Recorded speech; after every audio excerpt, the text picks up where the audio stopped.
दोस्तों इन दिनों भारत और फ्रांस के बीच दोस्ती और ज़्यादा गहरी होती चली जा रही है क्योंकि फ्रांस ने इसी महीने का 5वां सबसे बड़ा ऑफर भारत के सामने रख दिया है। इसमें बहुत ही एडवांस क्वालिटी के रडार्स भारत को दिए जाएंगे, जिन रडार्स का इस्तेमाल हम अपनी भारतीय वायुसेना और भारतीय नौसेना के हेलीकॉप्टर्स में आसानी से कर सकते हैं। इनकी टेक्नोलॉजी ट्रांसफर होगी, इनका प्रोडक्शन भारत में किया जाएगा और सबसे बड़ी बात कि इसे हम अपने किसी भी हथियार के साथ इंटीग्रेट कर सकते हैं। इससे पहले फ्रांस ने 4 बड़े ऑफर्स भारत के सामने रखे हैं और कई मामलों में कॉन्ट्रैक्ट्स तक साइन किए जा चुके हैं। दूसरी खबर भारत और जापान से सामने निकल के आ रही है, जहां पर नवंबर 2024 में फाइनली भारत और जापान के बीच मेमोरेंडम ऑफ इम्प्लीमेंटेशन को साइन किया गया है। इसके तहत बहुत ही एडवांस रेडियो एंटीना जो कि डिफेंस सेक्टर में इस्तेमाल होता है वो भारत को मिलने वाला है और ये भारत को डायरेक्टली मिलेगा नहीं बल्कि इसका प्रोडक्शन भारत में किया जाएगा। तो ये 2 इंपॉर्टेंट डिफेंस अपडेट सामने निकल के आ रही हैं फ्रांस और जापान से भारत के लिए। जानते हैं आज की इस वीडियो में इंपॉर्टेंट डिटेल्स इन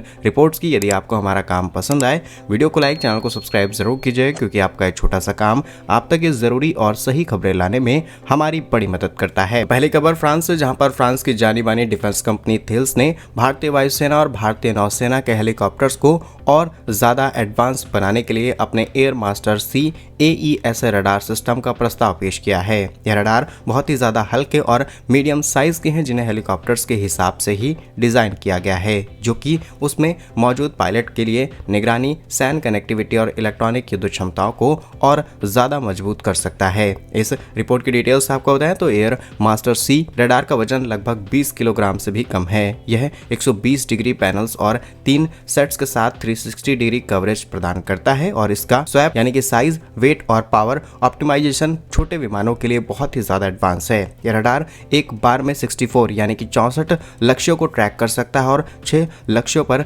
निशाना बना सकता है। इसकी मल्टीमोड और AI टेक्नोलॉजी भी बहुत ज्यादा एडवांस है, जो कि बहुत सारे ऑपरेशंस अपने हिसाब से सेट कर सकता है। फ्रांस की कंपनी थेल्स ने इस रडार का सफल उड़ान परीक्षण 2023 में ही फ्रांस की नेवी अटलांटिक 2 विमानों के साथ किया था। यह मौजूद और भविष्य में आने वाले किसी भी हेलीकॉप्टर्स के लिए डिजाइन किया गया है, यानी कि फिटिंग में कोई इश्यू नहीं आएगा। यह रडार सिस्टम बिना किसी ह्यूमन इंटरेक्शन के भी ऑटोनोमस ऑपरेशंस और डेटा फिल्टरिंग आसानी से कर सकता है, जिससे ऑपरेटर को सबसे इंपॉर्टेंट लक्ष्य को पहचानने में मदद मिलती है और AI लगी हुई टेक्नोलॉजीज और ज्यादा अहम भूमिका निभाती हैं। वहीं एयर मास्टर सी मैन्ड और अनमैन्ड दोनों प्रकार के एयर प्लेटफॉर्म पर लगाया जा सकता है। साथ ही मिशन कंट्रोल लेवल पर ऑपरेशन के साथ इंटीग्रेट करना भी आसान है। अब ये भारत के लिए कैसे इंपॉर्टेंट है? इंपॉर्टेंट कुछ इस तरीके से है कि भारत के LCH प्रचंड की बात की जाए, ALH की बात की जाए, फिर IMRH हेलीकॉप्टर्स की बात की जाए, एक लंबी श्रेणी है भारत के पास और इनमें ऐसे रडार सिस्टम का इस्तेमाल किया जा सकता है। इन हेलीकॉप्टर्स को और ज्यादा एडवांस बनाने के लिए हम एयर मास्टर सी रडार सिस्टम का इस्तेमाल कर सकते हैं, जिससे वायुसेना और नौसेना दोनों की निगरानी की क्षमता और ज्यादा बढ़ जाएगी। लेकिन इस समय पता चल रहा है कि पॉसिबिलिटीज है कि ये डील साइन हो सकती है, जिसमें प्रस्ताव फ्रांस की तरफ से आया है। भारत की तरफ से इस पूरे ड्राफ्ट को रिव्यू किया जा रहा है, लेकिन जो गवर्नमेंट ने पुश किया है, यानी कि गवर्नमेंट ऑफ इंडिया ने पुश किया है कि हम कोई भी defence project make in India के साथ जोड़ेंगे। इसके तहत अगर फ्रांस मान जाता है, इसका प्रोडक्शन भारत में करता है या फिर एटलीस्ट असेंबलिंग भी भारत में की जाती है, तो डेफिनेटली हम इस कॉन्ट्रैक्ट की तरफ आगे बढ़ सकते हैं, क्योंकि करंटली हमारे पास उतने एडवांस रडार्स नहीं है जो कि हम इन हेलीकॉप्टर्स में इस्तेमाल कर पाएं। हालांकि उत्तम और कई ऐसे रडार सिस्टम है जिन्हें हमने तैयार किया है, बट वो हम फाइटर जेट्स में इस्तेमाल करने वाले हैं। लाइट वेट रडार्स की बात की जाए तो ये भारत के लिए एक सस्ता और अच्छा ऑप्शन बन सकता है। बाकी आपके हिसाब से भारत को इसकी तरफ जाना चाहिए या फिर नहीं, कमेंट्स में अपनी राय जरूर बताइएगा। क्योंकि कुछ दिनों पहले ही एक ऐसा ऑफर जर्मनी से भारत को मिल चुका है और जो जर्मनी से भारत को ऑफर मिला है ये बहुत ज्यादा एडवांस है, क्योंकि जर्मनी की जिस कंपनी ने भारत को ऐसा ही एडवांस वार्निंग सिस्टम देने का प्रॉमिस किया है, उसमें से जर्मनी की गवर्नमेंट 25% स्टेक होल्ड करती है, लेकिन अब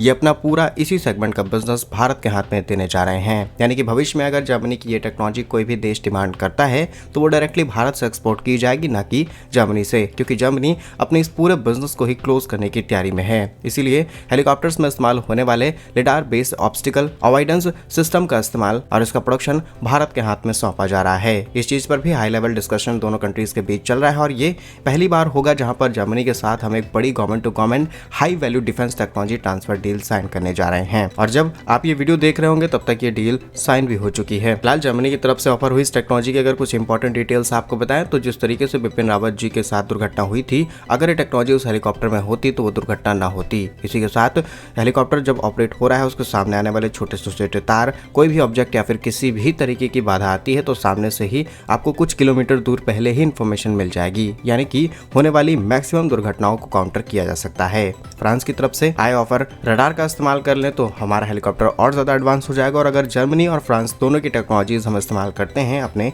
किसी भी हेलीकॉप्टर के अंदर तो डेफिनेटली वो एक एडवांस डिफेंस हेलीकॉप्टर बन जाएगा। आपके इस पर जो भी राय है कमेंट्स में जरूर बताइएगा। नेक्स्ट इंपॉर्टेंट अपडेट भारत और जापान से, जहां पर फाइनली दोनों देशों के बीच में पहला मेमोरेंडम ऑफ इम्प्लीमेंटेशन साइन किया गया है, जिसके तहत भारतीय नौसेना के युद्धपोत के लिए यूनिफाइड कॉम्प्लेक्स रेडियो एंटीना, जिसे यूनिकॉर्न का नाम दिया जा रहा है, इसका को डेवलपमेंट और को प्रोडक्शन भारत में किया जाएगा। ये समझौता दोनों देशों के बीच डीपली टेक्नोलॉजी पार्टनरशिप का एक रिफ्लेक्शन दिखाता है। और यूनिकॉर्न मस्क एक एडवांस स्टील टेक्नोलॉजी है और इसका मेन काम ही है कम्युनिकेशन का। ये कम्युनिकेशन और रडार एंटीनास को एक साथ मर्ज करके आपको सही इन्फॉर्मेशन देने में हेल्प करता है। इससे जहाजों के अंदर जो रडार क्रॉस सेक्शन बहुत ज़्यादा बड़े साइज का होता है उसे आसानी से कम करके स्टेल्थ आसानी से बनाया जा सकता है। अब इसकी कुछ टेक्निकल डिटेल्स आपको बताएं तो यूनिकॉर्न मस्क टेक्नोलॉजी जापान के मित्सुबिशी इलेक्ट्रॉनिक और NEC कॉर्पोरेशन अथी सैम्पा कोग्यो और योकोहामा रबर कंपनी द्वारा डेवलप किया गया है। करंटली ये टेक्नोलॉजी खुद जापान की समुद्री सुरक्षा बलों के अंदर की जा रही है और इन्होंने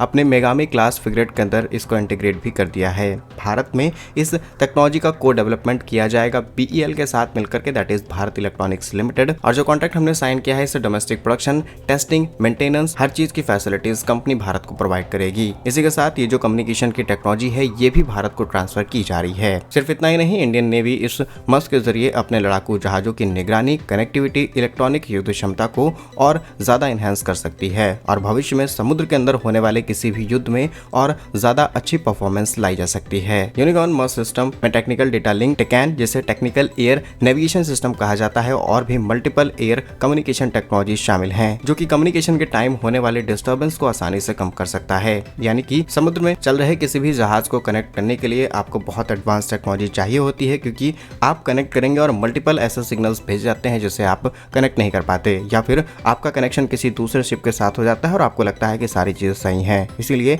समुद्र जहां पर कनेक्टिविटी का सिर्फ एक कम्युनिकेशन ही साधन है, वहां पर आपको सबसे बेहतर टेक्नोलॉजी का इस्तेमाल करना चाहिए। अच्छी बात यह है कि जापान ने इसे बहुत ही कम प्राइस पर तैयार किया है और बहुत सारे एंटीनास से आने वाले सिग्नल्स को एक जगह कम्युनिकेट करते हुए एक ही जगह पर एन्क्रिप्ट किया जाता है। ऐसे में आने वाली डिस्टर्बेंस पूरी तरीके से कम हो जाती हैं। और पहले जो टेक्नोलॉजी हम इस्तेमाल करते थे कम्युनिकेशन के लिए, उसमें बहुत सारे अलग अलग बैचेस या फिर कहें अलग अलग फेजेस में पूरा सिस्टम इंटीग्रेट होता था, लेकिन ये पूरा अपने आप में पैकेज है और ये भारतीय नौसेना के जहाजों के लिए कंप्लीट सॉल्यूशन प्रोवाइड होता है कि आपने इसे इंटीग्रेट कर दिया, बस आपका कम्युनिकेशन सिस्टम एडवांस हो चुका है। रिपोर्ट्स के मुताबिक इस टेक्नोलॉजी का इस्तेमाल भारतीय नौसेना के मौजूदा और अपकमिंग आने वाले फ्रिगेट्स, डिस्ट्रॉयर्स के अंदर इस्तेमाल किया जाएगा और अन्य प्लेटफॉर्म जो हम तैयार करेंगे छोटे युद्धपोत, उसमें भी इसका टेस्ट कहें या फिर डायरेक्टली इस्तेमाल किया जा सकता है। अच्छी बात यह है कि मेक इंडिया के साथ मिलकर के इसका प्रोडक्शन भारत के अंदर किए जाने की बात की है, तभी शायद भारत ने जापान के साथ अपने पहले मेमोरेंडम ऑफ इम्प्लीमेंटेशन को साइन किया है। बाकी इन दोनों ही रिपोर्ट्स पर आपकी जो भी राय है कमेंट्स में जरूर लिखिएगा। भारत कैसे ही वीडियोस पाने के लिए वीडियो को लाइक, चैनल को सब्सक्राइब जरूर कीजिए। वंदे मातरम,